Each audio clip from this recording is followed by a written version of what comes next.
Hello दोस्तों, स्वागत है आपका अपनी YouTube channel Rohit Goswami law classes में। और आज मैं आपको कराने वाला हूं एलएलबी सेकेंड ईयर। सेम है हमारा थर्ड, एक्ट है हमारा एडमिनिस्ट्रेटिव लॉ, कोड है हमारा 3003 और क्वेश्चन है 10। दूसरे पक्ष को सुने। ये जो क्वेश्चन है ये प्राकृतिक विधि का एक भाग है। ठीक है, प्राकृतिक विधि का क्वेश्चन जो है ऑलरेडी मैं करा चुका हूं। आप प्लेलिस्ट पे जाकर एडमिनिस्ट्रेटिव वाली जो सीरीज है उसमें जाकर देख लीजिएगा। प्राकृतिक विधि का ही ये क्या है, एक अंग है। दूसरे पक्ष को सुनो। प्राकृतिक विधि को हम नैसर्गिक विधि भी बोलते हैं। ठीक है, जो हमारा क्वेश्चन है वो ये है कि दूसरे पक्ष को सुने। इसका अर्थ क्या है, इसका मतलब क्या है, इसको अच्छे से हम समझेंगे। ठीक है, वीडियो को काटना नहीं है, अच्छे से समझना है, प्यार से समझना है। ठीक है, कॉफी पेन ले लीजिए और अच्छे से प्यारे से नोट्स बनाइए। अगर कोई स्टूडेंट नोट्स नहीं बनाना चाहता है किसी कारण से, तो वो हमारे नोट्स परचेज कर सकता है। जैसे मुस्लिम law, international law, property law, administrative law और प्रोफेशनल एथिक्स। इनको 499 का पेमेंट करके आप परचेज कर सकते हो। अगर किसी की बैक लगी हुई है तो वो 199 का पेमेंट करके कोई भी एक पीडीएफ परचेज कर सकता है। ठीक है, इस वीडियो को ध्यान से देखना है, प्यार से देखना है। क्वेश्चन में चलने से पहले थोड़ा सा हम प्राकृतिक विधि को समझा देते हैं। ठीक है, प्राकृतिक विधि 2 पॉइंट समझाऊंगा, ज्यादा नहीं समझाने की कोशिश करूंगा क्योंकि प्रॉपर वे में एक ऑलरेडी मैं क्वेश्चन बना चुका हूं। अब वहां से जाके इसे देख लीजिएगा। ठीक है,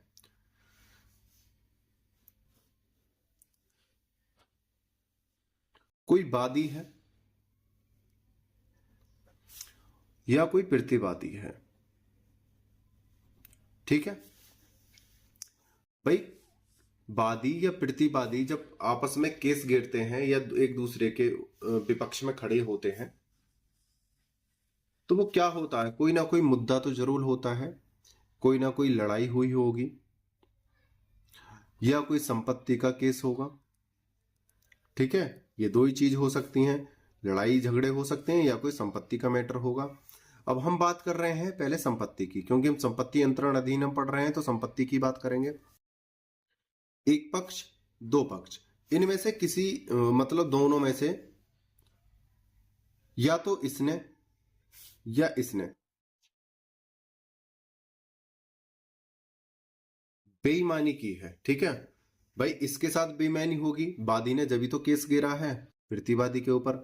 कभी कभार ऐसा भी हो जाता है कि वादी ही बेईमान होता है और ये सोचता है क्यों ना मैं पहले ही केस डाल दूं, ये मेरे पे बेईमानी का केस डालेगा, मैं पहले ही न्यायालय के पास चला जाऊं, कोर्ट के पास, तो मुझे बचाव मिल जाएगा। तो इस प्रकार से कोई सा भी व्यक्ति बेईमान या अपराधी हो सकता है। ठीक है, अब बात आती है हमारे पॉइंट की, प्राकृतिक विधि की। एक पक्ष हमारा ये है, दूसरा पक्ष हमारा ये है। ठीक है भाई, इनका निर्णय कौन करेगा, न्यायाधीश करेगा। ठीक है, इस व्यक्ति ने केस घेरा प्रतिवादी के ऊपर, तो सबसे पहले कोर्ट की ये कहता है कि आपने तो केस डाल दिया, आप तो वादी बन चुके हो केस डालकर, लेकिन जो प्रतिवादी है उसे भी अपनी बात को कहने का मौका दिया जाए। ठीक है, ये नहीं है कि आपने केस डाला और प्रतिवादी को पकड़कर हमने जेल में गिर दिया या उसे सजा सुना दी या उसका जो दंड है वो आपको दिलवा दिया। ठीक है, जो आपके केस में दंड लिखा हुआ है वो आपको दिलवा दिया, ऐसा नहीं होगा। आपने केस गिरा है, आप अपने तथ्यों को और गवाहों को प्रस्तुत करो। ठीक है, उसके आधार पर केस का निर्णय होगा। ऐसा ही मौका तथ्य और गवाहों का मौका किसे दिया जाएगा, दूसरे पक्ष को, कि भाई ये भी अपनी बात को रख सकता है, इसे भी तथ्यों का और गवाहों को पेश करने का प्रॉपर मौका दिया जाना चाहिए।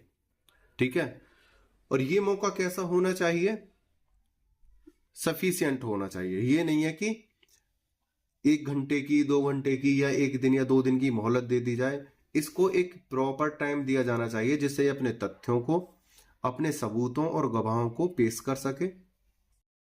अगर इसने, प्रतिवादी ने, अपने सबूत या गवाहों में कुछ ऐसी प्रतिक्रिया उपस्थित की है जो गलत हो, तो इसको भी प्रॉपर टाइम दिया जाएगा वादी को उसे तथ्यों को देने के लिए, गवाहों को प्रस्तुत करने के लिए। उसके आधार पर ही क्या होगा, निर्णय होगा।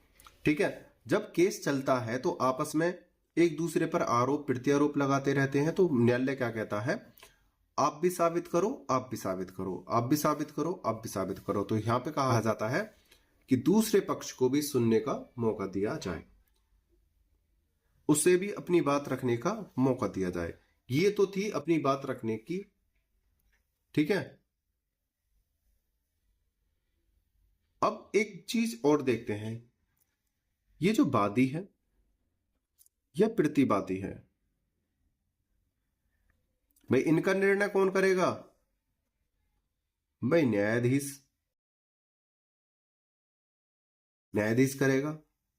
अगर ऐसा होता है, ये जो न्यायाधीश है या तो वादी की तरफ से या प्रतिवादी की तरफ से, भाई कोई से भी पक्ष से संबंध रखता हो, क्या रखता हो, संबंध रखता हो, या मित्र हो, ठीक है, या कोई संपत्ति का लालच हो, या जिसे हम हित बोलते हैं, कोई हित छुपा हुआ हो। जिस न्यायाधीश के द्वारा निर्णय किया जा रहा है, उस न्यायाधीश का वादी या प्रतिवादी दोनों में से किसी भी एक की तरफ, जैसे पुत्र का या कोई और रिलेशन हो, चाचा का, बेटे का, मामा का, फूफी का, कोई भी रिलेशन हो, या कोई मित्र हो, या संपत्ति खरीदने या बेचने का क्या हो, सहभागीदारी हो, या उसका वहां पे कोई प्रॉफिट हो, क्या हो, लाभ छुपा हुआ हो वहां पर हो। ठीक है। जो वादी या प्रतिवादी में से कोई एक विपक्ष हो, तो न्यायाधीश क्या करेगा, चाहे वो वादी की तरफ हो या प्रतिवादी की तरफ हो, वो केस को अपनी तरफ झुका लेगा। कौन, न्यायाधीश। भाई उसे दिख रहा है ये मेरे सारे क्या हैं, मेरे फेवर की चीजें हैं, ये तो इनके लिए ही तो भला करने की कोशिश करेगा न्यायाधीश। अगर न्यायाधीश इन लालचों में से किसी भी इन लालचों के कारण केस को अपनी तरफ झुका लेता है, चाहे वो वादी की तरफ हो या प्रतिवादी की तरफ, तो उस निर्णय को शून्य घोषित किया जाएगा। क्या करा जाएगा, शून्य घोषित किया जाएगा, उसे रद्द कर दिया जाएगा या खारिज कर दिया जाएगा। ठीक है।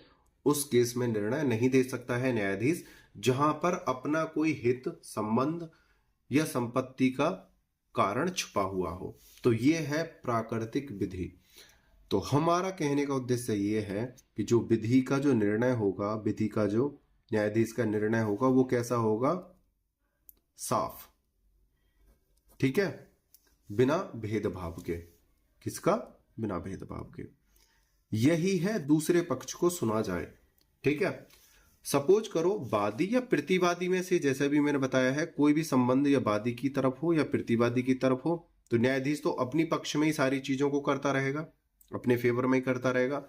तो जो दूसरा पक्ष है वो कोई भी एक पक्ष हो सकता है, वादी भी हो सकता है या प्रतिवादी भी हो सकता है, तो उसको भी मौका दिया जाए प्रॉपर अपनी बात को रखने का। ऐसा नहीं है जिधर न्यायाधीश इन्वॉल्व है, ठीक है, उधर से केस पड़ा और तुरंत इसने क्या कर दिया, निर्णय कर दिया कि केस हम ही जीत गए या हमारी तरफ के लोग जीत गए।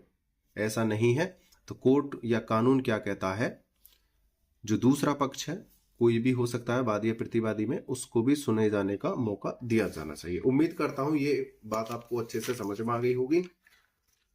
कह रहे होंगे सर अपनी बात को समझाने के लिए बहुत ज्यादा टाइम को खा जाते हैं, लेकिन भाई मेरा उद्देश्य सिर्फ ये है, अब आप 1 या 2 मिनट एक्स्ट्रा पढ़ लोगे कोई दिक्कत नहीं है। अगर किसी कारण से आपके दिमाग से क्वेश्चन निकल गया या समझ में नहीं आया, तो आप दोबारा पढ़ने की कोशिश करोगे या कहीं और जाने की कोशिश करोगे, तो वहां फिर क्या होगी, समस्या होगी। तो मेरा उद्देश्य यही है, चाहे 1, 2, 3 मिनट एक्स्ट्रा लग जाए, एक बार में ही क्वेश्चन क्या है, कंप्लीट हो जाए। ठीक है। अब समझेंगे अपनी थ्योरी को। जिनको और ज्यादा डीपली समझना है तो वो प्लेलिस्ट में जाए, और प्राकृतिक विधि के क्वेश्चन को देख ले जाके। क्वेश्चन है दूसरे पक्ष को भी सुनो या सुना जाए के अपवाद बताइए। अब यहां पे एक चीज और है, ये क्या है, हमारा क्वेश्चन है। ये सारी चीजें मैंने आपको बता दी है, प्रतिवादी या वादी कोई भी पक्ष से उसको सुना जाए, लेकिन एक चीज है अपवाद। ठीक है, किन परिस्थितियों में दूसरे पक्ष को नहीं सुना जाएगा। अभी तक हम बात कर रहे थे दूसरे पक्ष को मौका दिया जाए, लेकिन किन परिस्थितियों में दूसरे पक्ष को सुनने का मौका नहीं दिया जाएगा, उन चीजों को हम अच्छे से देखते हैं अब। ठीक है, ये सारी चीज थी दूसरे पक्ष को सुना जाए। अब देखेंगे दूसरे पक्ष को क्यों नहीं सुना जाए। अपवाद। प्राकृतिक न्याय का सामान्य नियम यह है कि यदि किसी व्यक्ति के सिविल अधिकार, ठीक है, प्रशासनिक कार्रवाई से प्रभावित होते हैं तो वह व्यक्ति नोटिस पाने एवं सुनवाई का अधिकारी होता है, परंतु कुछ असाधारण परिस्थितियों में इसकी आवश्यकता वर्जित की जाती है। सुनवाई के अधिकार पर ऐसी सीमाएं या तो कानूनी प्रावधानों पर आधारित हैं या लोक नीति पर। यहां पर क्या कहा गया है कि अधिकतर ये ऐसा होता है कि जब किसी व्यक्ति के ऊपर केस पड़ता है तो उसे सुनने का मौका दिया जाता है, उसे अपनी बात रखने का मौका दिया जाता है, उसे नोटिस दिया जाता है। नोटिस यानी सम्मन भेजा जाता है कि आपके ऊपर केस डल चुका है, आप कोर्ट में आइए, और जो आपके ऊपर केस पड़ा हुआ है या तो आप सामने आ जाइए, उसके विपक्ष में अपने मत को रखिए कि वो आपके ऊपर गलत पड़ा है या क्या रीजन है, नहीं तो आपको दोषी माना जाएगा। ठीक है, तो उसे मौका दिया जाता है, ठीक है, सम्मान के द्वारा कि आप आइए। कुछ परिस्थिति ऐसी हैं, परंतु यहां पे बोला है परंतु कुछ परिस्थिति ऐसी होती है जहां पर जो प्रतिवादी होता है, जिसके ऊपर केस डाला गया है, उसे मौका नहीं दिया जाता कि आप कोर्ट में आओ या अपनी बात को रखो। दूसरा जो पक्ष है उसे सुनने का मौका नहीं दिया जाता है। वो कौन से ऐसे कारण हैं जहां पर दूसरे पक्ष को सुना ही नहीं जाता है, उसे दोषी करार सिद्ध कर दिया जाता है और उसे सजा दे दी जाती है, या उस पर जो संपत्ति का दंड होता है उसे दिला दिया जाता है या ले लिया जाता है। ठीक है, निम्न आधारों के अंतर्गत सुनवाई का अधिकार पूर्ण या आंशिक रूप से वर्जित किया जा सकता है। नंबर 1, जहां प्राधिकारी का काम न्यायिक नहीं है। जैसे यहां पे दिया है जहां प्राधिकारी का काम न्यायिक नहीं है, यानी कि जो न्यायाधीश है, जो प्राधिकारी है, जो अधिकारी है, जो न्यायाधीश बना बैठा है, वो इन्वॉल्व है उसी केस में जिसके ऊपर उसने निर्णय दिया है, तो उसको क्या कर दिया जाएगा, खारिज कर दिया जाएगा। ठीक है, जहां प्राधिकारी का काम न्यायिक नहीं है, ध्यान रखना, उसमें दूसरे पक्ष को नहीं सुना जाएगा। जैसा कि अभी मैंने बताया था, यहां पे अगर कोई न्यायाधीश अपने संबंध, मित्र, संपत्ति या किसी हित या लाभ के कारण किसी में इन्वॉल्व है केस में, वादी या प्रतिवादी के रूप में, तो वहां पर उसे सुनने का मौका नहीं दिया जाएगा, उसे बिल्कुल भी नहीं सुना जाएगा। ठीक है, कार्यपालिका या प्रशासनिक मामले सुनवाई के नियमों की आवश्यकता से मुक्त हैं, परंतु न्यायिक मामले नहीं। ठीक है, आगे एग्जांपल देखते हैं। कब सुना जा सकता है, जब ये न्यायाधीश उस कोर्ट का न्यायाधीश ना हो, इसकी जगह पर कोई अन्य न्यायाधीश हो। अगर ये न्यायाधीश है और इसी का केस इसके पास आ गया है, तो इसे सुनने का मौका नहीं दिया जाएगा। इसे सुनने का मौका दिया जाएगा तब जब इसकी जगह पर कोई अन्य न्यायाधीश वहां पर उस पद पर बैठा हो या उपस्थित हो। ठीक है, आपका ये डाउट भी बनता कि सर फिर उसके केस का क्या होगा, अगर न्यायाधीश के ही अवहेलना की गई हो या उसके हितों को छीना गया हो, तो ये अपने हित या अपने बात को तब ला सकता है जब वहां कोई अन्य न्यायाधीश उपस्थित हो। ठीक है, अगर ये ही उपस्थित है तो इसे मौका नहीं दिया जाएगा।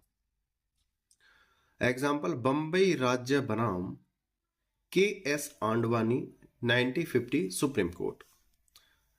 इसमें न्यायालय ने कहा कि इसमें उत्प्रेषण का आदेश जारी नहीं किया जा सकता था, क्योंकि इस मामले में सरकार की कार्यवाही कार्यपालिका संबंधी या प्रशासी थी, न कि न्यायिक। ठीक है। दूसरा है जहां प्रभावी पक्ष को सुसंगत सूचना का प्रकट लोकहित के विरुद्ध होगा। अंग्रेजी न्यायालय ने हमेशा लोक अधिकारियों पर यह बाध्यता नहीं रखी कि वे किसी ऐसी सूचना को प्रकट करें जिनका प्रकटन लोकहित के विरुद्ध हो। देखते हैं सैनाम का जो पॉइंट है, जहां अधिकार का प्रयोग अनुशासनिक हो। ठीक है, इससे पहले थोड़ा सा समझा देता हूं। यह है हमारा सैनाम का पॉइंट यानी सी पॉइंट, जहां अधिकार का प्रयोग अनुशासनिक हो, यानी कोई अधिकारी है, ठीक है, अधिकारी ने अपने जो कार्य किए हैं वो क्या है, पूर्ण नियम के अनुसार किए हैं। ठीक है, और जो सामने वाला व्यक्ति है, चाहे वो किसी भी पद पर हो, गरीब हो, अमीर हो, किसी संस्था से हो, कोई भी हो, कोई मायने नहीं रखता है, अगर वो अपने तथ्यों को, अपने सबूतों को पेश करने में क्या हो, विलंब करता हो, या वो कैसे हो, गैर कानूनी हो। ठीक है, अगर उसके ऊपर अधिकारी अपनी कार्रवाई कर देता है तो उसे सुनने का मौका नहीं दिया जाएगा। ठीक है, जैसे कि ये रोड है, रोड पर कोई व्यक्ति चल रहा है, सड़क, ठीक है, यहां पर कोई बिना लाइसेंस के अगर व्यक्ति चलेगा तो उसका क्या होगा, चालान कटेगा भाई। ठीक है, अब चालान के लिए परमिशन लेने के लिए तो ये अधिकारी कोर्ट में नहीं जाएगा, पहले इसके ऊपर केस चलाएगा कि इसके चालान काटा जाए या ना काटा जाए, तो 10 15 20 साल तो इसके केसों में ही निकल जाएंगी। तो क्या है, इस अधिकारी को अधिकार है कि ये उसी समय क्या करे, निर्णय ले ले और अपने काम को अंजाम दे। ठीक है, आगे चलते हैं। रेगीना बनाम मेट्रोपॉलिटन पुलिस आयुक्त 1953। इसमें जहां एक कैब चालक न्यायिक प्रतितोष से वंचित रहा क्योंकि उसका लाइसेंस साक्ष्य प्रस्तुत करने के अवसर दिए बिना रद्द कर दिया। ठीक है, आगे चलते हैं। अब ये जो ड्राइवर है, अब ये नहीं कह सकता है कि मुझे साक्ष्य प्रस्तुत करने का मौका नहीं दिया। ठीक है भाई, आपके पास लाइसेंस नहीं था, आपने कोई कानून तोड़ा है, तो उसके लिए आपको वहां पर साक्ष्य प्रस्तुत करने का मौका नहीं दिया जाएगा कि रोड पर ही क्या करें, एक कोर्ट बना दें आपके लिए, ऐसा नहीं होगा। तो वहां पर जो ड्राइवर है, दूसरा पक्ष जो है, ये नहीं कहेगा कि मुझे सुनने का मौका नहीं दिया गया है। ठीक है, आगे चलते हैं। जहां प्रभावित पक्ष को सुसंगत सूचना का प्रकटन लोकहित के विरुद्ध होगा। अंग्रेजी न्यायालय ने हमेशा लोक अधिकारियों पर यह बाध्यता नहीं रखी कि वे किसी ऐसी सूचना को प्रकट करें जिनका प्रकटन लोकहित के विरुद्ध हो। तो जहां नोटिस तथा सुनवाई के अनुसरण की सूचना देना कार्रवाई की शीघ्रता में बाधक हो, विशेषकर निवारक या उपचारक ढंग की कार्रवाई में। अब एक बात बताओ, कोई व्यक्ति है, ठीक है, एक एग्जांपल लेंगे हम समझने के लिए। ठीक है, ये क्या है, फरार है, इसे पुलिस पकड़ना चाह रही है, ए नाम का व्यक्ति है। ठीक है, और ये क्या है, बहुत बड़ा अपराधी है।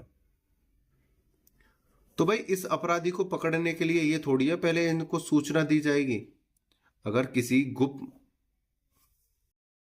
कोई गुप्त सूचना मिलती है कि सर ए नाम को जो व्यक्ति है फलाने के घर में बैठा हुआ है, वहां छुपा हुआ है, आप जाकर उसे पकड़ सकते हो, तो जो अधिकारी हैं तो भाई ये हल्ला थोड़ी मचाएंगे, पहले सूचना थोड़ी देंगे उस व्यक्ति को जिसके घर में वो छुपा हुआ है कि भाई हम आपको सूचित कर रहे हैं, हम आपके घर पे रेड डालने आ रहे हैं, या हम किसी व्यक्ति को पकड़ने आ रहे हैं जो हमारे कानून से फरार है। ऐसी प्रकार की सूचना थोड़ी देंगे। वो क्या करेंगे, चुपके से जाएंगे और उस व्यक्ति ए को, अपराधी को पकड़ लेंगे।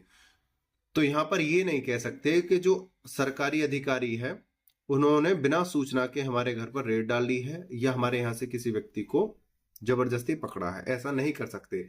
वहां पर क्या है, उस अपराधी को सजा मिलेगी ही। ठीक है, आगे चलते हैं। इसमें ये तो था एक एग्जाम्पल समझाने के लिए, आगे देखते हैं। किसी खतरनाक भवन को ध्वस्त करना, जहां पर कोई विषैले पदार्थ बनाए जा रहे हो, जहां कोई आतंकवादियों का अड्डा हो। ठीक है, आगे खातेदारों को बचाने के लिए किसी बैंककारी कंपनी की समापन करना, कंपनी का समापन करना। आगे शांति भंग के लिए किसी अभियोजन या सभा को रोकना। ठीक है, अगर कोई अधिकारी अपनी शक्ति के द्वारा ऐसी सभा को रोक रहा है जो सरकार के लिए और जन समुदाय के लिए क्या हो, हानिकारक हो, या वो शांति को भंग करने वाली हो, तो उसको भी वो रोक सकता है अधिकारी। उसे इस प्रकार की क्या है, शक्ति है। और जो इस प्रकार का धरना या शांति भंग करने की क्या कर रहे हैं, कोशिश कर रहे हैं, और वो कोर्ट जाते हैं, तो ऐसे पक्ष को क्या है, सुना नहीं जाएगा। तो वो दूसरा पक्ष हो गया, तो उसे सुना नहीं जाएगा। ठीक है, ये क्या है, इसके अपवाद। आगे किसी व्यवसायी या उपजीविका को रोकना या विनिमय करना, यानी विनिमय होता है अदला बदली, जिससे समुदाय को खतरा हो। कोई ऐसा व्यवसाय है या कोई ऐसा व्यवसायी है या कोई यहां पे जीविका कर लो, ये जीविका नहीं है, ये उपजीविका को रोकना, जहां से क्या है, जनता को क्या होने वाला है, हानि होने वाली है। ठीक है, हम कोई ऐसा व्यवसाय करते हैं जहां से समाज को हानि हो। ठीक है, जैसा कि अभी मैंने बताया था, नशीले पदार्थों का व्यापार, ठीक है, देह व्यापार, उस प्रकार से जिससे किसी समुदाय या जनता को खतरा हो। और वो जो पक्ष है जो इस प्रकार के व्यवसाय या रोजगार दे रहा है जहां से लोगों को खतरा हो सकता है या किसी समाज को खतरा हो सकता है, उसको सुनने का मौका नहीं है, उसको सुना नहीं जाएगा। ठीक है, उम्मीद करता हूं यह क्वेश्चन आपको अच्छे से समझ में आया होगा। किसी कारण से कोई त्रुटि रह जाती है, कोई प्रोनाउंसिएशन में कोई शब्द की ऊपर नीचे बात हो जाती है, तो आप उसे देख लेना। आपने मुझे अच्छे से सुना, वीडियो को अंत तक देखा, उसके लिए धन्यवाद। टेक केयर, बाय बाय, जय हिंद, जय भारत।